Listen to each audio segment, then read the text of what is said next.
श्री कृष्ण के जाने के बाद राधा का क्या हुआ? कन्हैया ने क्यों तोड़ी थी बांसुरी? जब कभी प्रेम और त्याग की बात की जाती है, तो कृष्ण और राधा का नाम सबसे पहले आता है। लेकिन क्या कृष्ण भक्त जानते हैं कि उनकी प्रिय राधा की मृत्यु कैसे हुई थी? और आखिर क्यों श्री कृष्ण को अपनी बांसुरी तोड़नी पड़ी थी? राधा श्री कृष्ण के बचपन का प्यार थी। श्री कृष्ण जब 8 साल के थे, तब से दोनों के बीच प्रेम था। राधा श्री कृष्ण के दैवीय गुणों से परिचित थीं। उन्होंने जिंदगी भर अपने मन में प्रेम की स्मृतियों को बनाए रखा। यही दोनों के रिश्तों की सबसे बड़ी खूबसूरती है।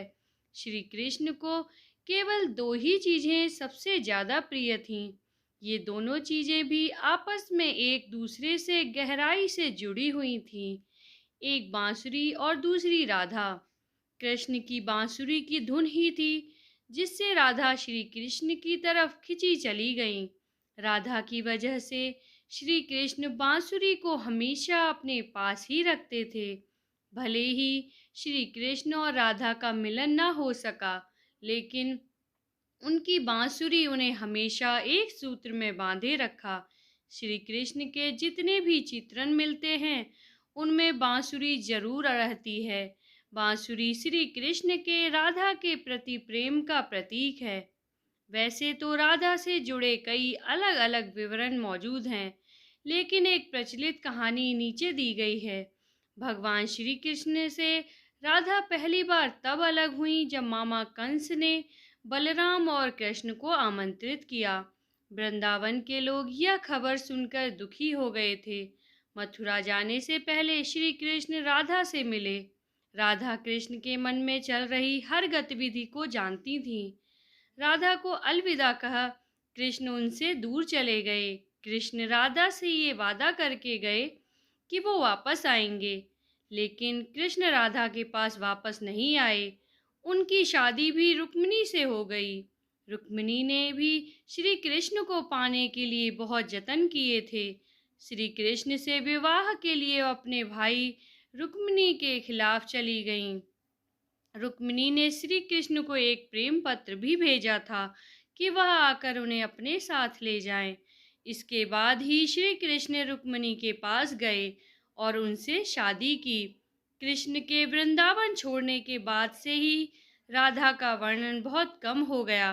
राधा और कृष्ण जब आखिरी बार मिले थे, तो राधा ने कृष्ण से कहा था कि भले ही वो उनसे दूर जा रहे हैं, लेकिन मन से कृष्ण हमेशा उनके साथ ही रहेंगे। इसके बाद कृष्ण मथुरा गए और कंस और बाकी राक्षसों का वध किया। इसके बाद प्रजा की रक्षा के लिए कृष्ण द्वारका चले गए और द्वारकाधीश के नाम से लोकप्रिय हुए। जब कृष्ण वृंदावन से निकल गए, तब राधा की जिंदगी ने अलग ही मोड़ ले लिया था। राधा की शादी एक यादव से हो गई थी। राधा ने अपने दाम्पत्य जीवन की सारी रस्में निभाईं और बूढ़ी हुईं, लेकिन उनका मन तब भी कृष्ण के लिए समर्पित था। राधा ने पत्नी के तौर पर अपने सारे कर्तव्य पूरे किए। दूसरी तरफ श्री कृष्ण ने अपने दैवीय कर्तव्य निभाए। सारे कर्तव्यों में से मुक्त होने के बाद राधा आखिर बार अपने प्रियतम कृष्ण से मिलने गईं। जब वह द्वारका पहुंची, तो उन्होंने कृष्ण की रुक्मिणी और सत्यभामा से विवाह के बारे में सुना, लेकिन वह दुखी नहीं हुई। जब कृष्ण ने राधा को देखा, तो बहुत प्रसन्न हुए। दोनों संकेतों की भाषा में एक दूसरे से काफी देर तक बातें करते रहे। राधा को कान्हा की नगरी द्वारिका में कोई नहीं पहचानता था। राधा के अनुरोध पर कृष्ण ने उन्हें महल में एक देविका के रूप में नियुक्त किया। राधा दिन भर महल में रहती थीं और महल से जुड़े कार्य देखती थीं। मौका मिलते ही वह कृष्ण के दर्शन कर लेती थीं, लेकिन महल में राधा ने श्री कृष्ण के साथ पहले की तरह का आध्यात्मिक जुड़ाव महसूस नहीं कर पा रही थीं। इसलिए राधा ने महल से दूर जाने का तय किया। उन्होंने सोचा कि वह दूर जाकर दोबारा श्री कृष्ण के साथ गहरा आत्मीय संबंध स्थापित कर पाएंगी। उन्हें नहीं पता था कि वह कहाँ जा रही हैं, लेकिन भगवान श्री कृष्ण जानते थे। धीरे धीरे समय बीता और राधा बिल्कुल अकेली और कमज़ोर हो गईं। उस वक्त उन्हें भगवान श्री कृष्ण की आवश्यकता पड़ी। आखिरी समय में भगवान श्री कृष्ण उनके सामने आ गए। कृष्ण ने राधा से कहा वह उनसे कुछ मांगे, लेकिन राधा ने मना कर दिया। कृष्ण के दोबारा अनुरोध करने पर राधा ने कहा कि वह आखिरी बार उन्हें बांसुरी बजाते देखना चाहती हैं। श्री कृष्ण ने बांसुरी ली और बेहद सुरीली धुन में बजाने लगे।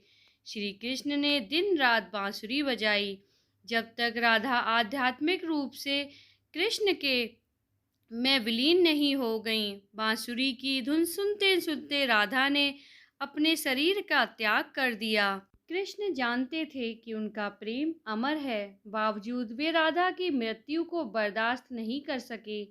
कृष्ण ने प्रेम के प्रतीकात्मक अंत के रूप में बांसुरी तोड़कर झाड़ी में फेंक दी।